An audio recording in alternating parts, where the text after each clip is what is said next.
Sa halagang 79 pesos, meron ka ng dalawang malaking fried chicken at meron ka na ring unlimited Java rice. At hindi lang yon, sa halagang 15 pesos, pwede ka nang mag-breakfast. Kaya samahan nyo po food trip ang PG.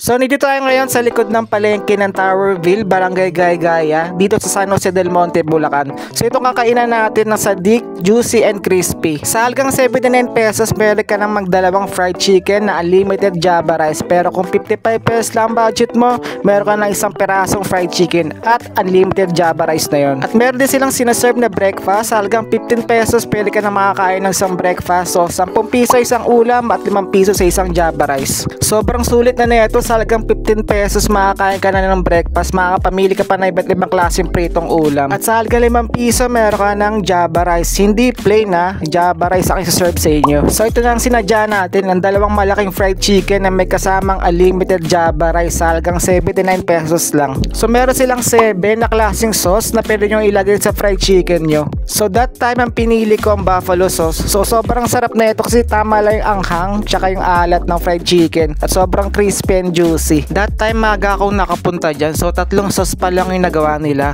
So kasama na yung gravy at garlic mayo. Garlic mayo pa lang nila sobrang panalo na, pwede mo nang isabaw sa kanin. Sa itong Sadik na kainan guys, bago pa lang to. So nag-open sila ng January 13. So nag-open sila ng 6 AM ng umaga. So doon pa lang sila nag-serve ng breakfast syempre. At simula ng 10 AM doon na available ang fried chicken nila. At hanggang gabi na yan, from 8 or 9 PM na sila magko-close. Pagdating ng hapon, from 3 PM or 4 PM, tsaka na sila dinadagsa ng mga tao dahil sa unlimited Java rice nila at sa malaking fried chicken. Sobrang sulit na yan at wala ka na marereklamo. Sa halagang 79 pesos, meron ka ng dalawang malaking fried chicken at unlimited Java rice. Kung sa isang fried chicken lang, makapag-unli rice ka na, pwede na yun Pero ito, dalawang pirasong fried chicken. Baka maubos mo na yung ginawa nilang Java rice, sobrang PG mo.